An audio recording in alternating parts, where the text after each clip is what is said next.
शोषितांचा, वंचितांचा आणि पीडितांचा आवाज म्हणजे बी पीपल न्यूज. आत्ताच सबस्क्राईब करा.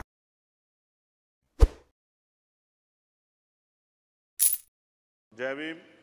बहुजन समाज में जन्मे सभी संतों, गुरुओं, महान पुरुषों को नमन करता हूं, जिनमें महात्मा ज्योतिबा फूले, डॉक्टर बाबा साहब अम्बेडकर, माननीय काशीराम साहब को मैं याद भी करता हूं आज के दिन पर.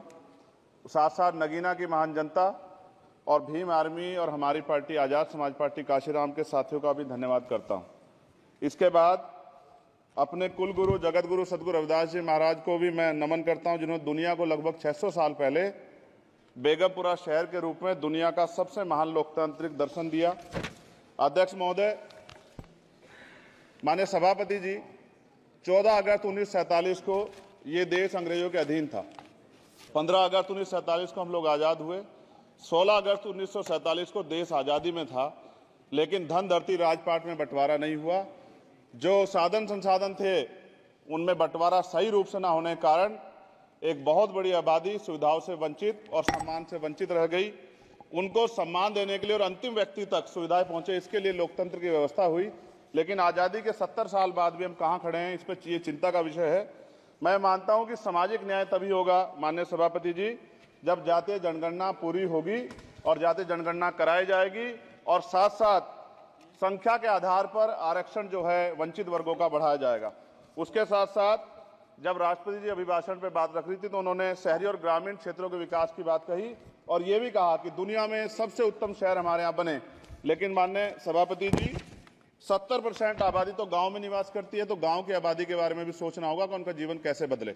माननीय सभापति जी, उच्च शैक्षणिक संस्थानों में बहुजन समाज के जो छात्र हैं उनके साथ कास्ट एट्रोसिटी हो रही है, निरंतर उनकी हत्या हो रही है.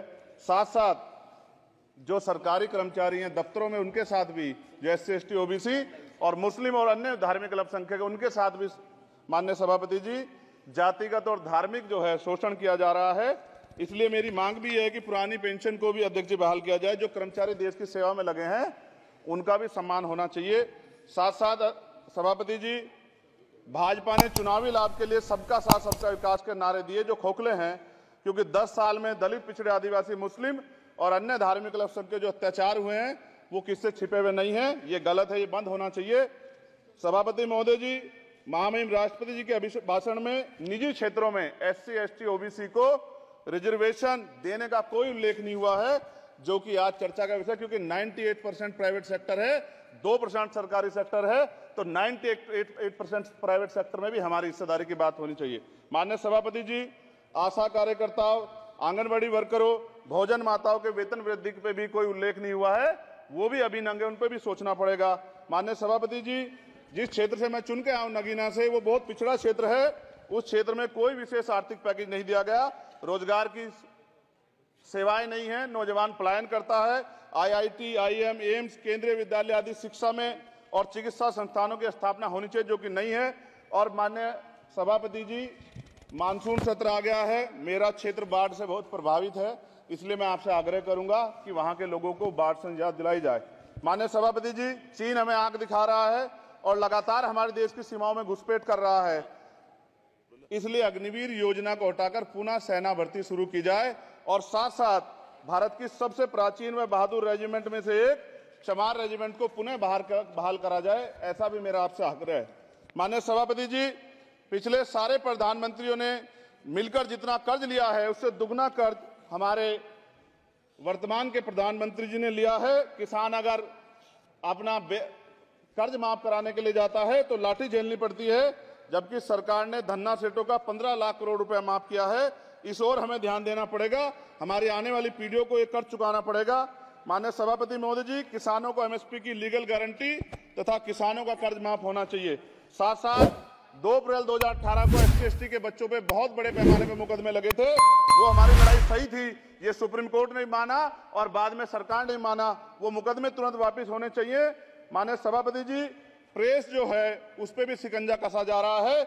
जो पत्रकार सरकार खिलाफ बोलता है नौकरी से हाथ धोना पड़ता है और सोशल मीडिया हमारा हथियार है, उस पर तरह तरह के प्रतिबंध लगाए जा रहे हैं और विरोध करने वालों को सोशल मीडिया हैंडल भी सस्पेंड करा दिए जा रहे हैं.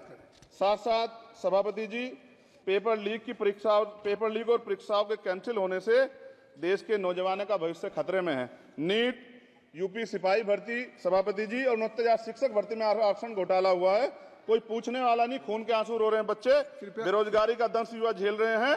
इसलिए मेरा आग्रह है कि युवाओं के लिए कृपया समाप्त करें चंद्रशेखर। माननीय सभापति जी, मैं पहली बार बोल रहा हूं, आप कहेंगे मैं बैठ जाऊंगा, मैं आपकी बात, मैं संवैधानिक मर्यादा का पालन करूंगा, मगर हम तो माननीय सभापति जी सुन ही रहे हैं। आप बोलिए, 1 मिनट। धन्यवाद। 1 मिनट और बोलिए। अध्यक्ष सभापति जी, नारी सम्मान की बात करने वाली सरकार, हमने मणिपुर देखा सर, हमने पहलवान बेटियों का हर्ष देखा सर, और हमने सर हाथरस की बेटी का हर्ष देखा सर, और हाथरस के परिवार को जो वादा किया था सरकार ने वो भी पूरा नहीं किया।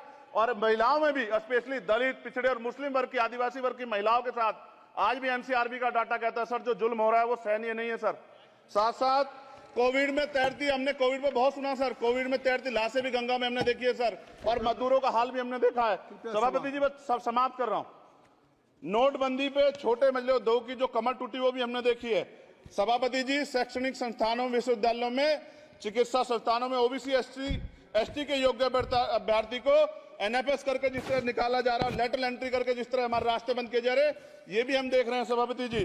साथ साथ मेरा ये कहना है सर, ये सबका इशू है कि प्राइवेट कर्मचारी सर और सरकारी भी कई जगह पे 8 से ज्यादा घंटों से काम करते हैं, और उनको जो सर उचित वेतन भी नहीं मिलता, तो न्यूनतम वेतन 20,000 रुपए तय हो और 24 घंटे की ड्यूटी। उदाहरण के तौर पे यूपी पुलिस सर बहुत पूरा काम करते हैं वो लोग, वो राज्य के विषय हैं। आप सर मैं आपके राज्य सरकार के लिए भी आपके संज्ञान में डाल रहा हूँ विषय सर, पुलिस सब जगह है सर, लेकिन सवाल ये है सर, बहुत पसीना बातें हैं, 8 घंटे की ड्यूटी और वेतन विसंगति, बॉर्डर स्कीम से उनको जो है बाहर